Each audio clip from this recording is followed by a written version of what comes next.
explaining and demonstrating number systems. Number system. The number system is a way to represent and express numbers using symbols and rules. It is the foundation of mathematics and used in everything from simple counting to complex scientific calculations. Different number systems.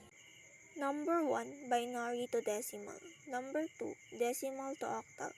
Number 3, decimal to hexadecimal. Number 4, hexadecimal to binary. What is binary? A binary number is a number written in base 2 using only two digits, 0 and 1.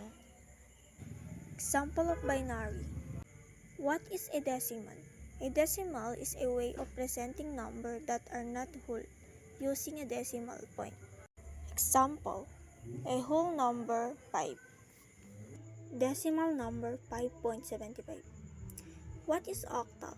Octal is a base 8 number system that means it uses only 8 digits, 0, 1, 2, 3, 4, 5, 6, 7.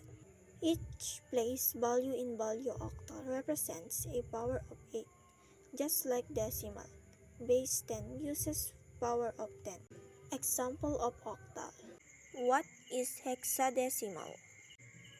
The hexadecimal system is a base 16 number system used frequently in computing and digital electronics. It is more compact than binary and easier for humans to read. Binary to decimal. To convert a binary number to decimal, you multiply each bit by 2 raised to the power of its position, starting from 0 on the right, then sum the results. Bit 1011, pos 3210. Now, multiply each bit by 2 position. 1 times 2 third plus 0 times 2 square plus 1 times 2 plus 1 times 2 equals 8. Plus 0 plus 2 plus 1 equals 11. Steps. Let's say the binary number is 1011. Decimal to octal. To convert a decimal number to octal, you divide the number by 8 repeatedly, keeping track of the remainders. The octal number is the remainders read in reverse, bottom to top. Steps. Let's convert 156 decimal to octal. Number 1. 156 divided by 8 equals 19. Remainder 4. Number 2. 19 divided by 8 equals 2. Remainder 3. Number 3. 2 divided by 8 equals 0. Remainder 2.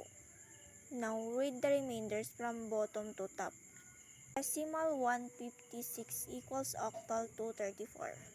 To convert a decimal number to hexadecimal, you repeatedly divide the decimal number by 16 and keep track of the remainders. The hexadecimal number is formed by reading the remainders from bottom to top. Steps. Let's convert 256 decimal to hexadecimal. Number 1. 254 divided by 16 equals 15. Remainder 14.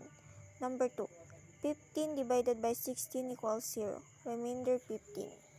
Now, map the remainders to hexadecimal digits 0 to 9, then AF, 15 NF, 14 NE.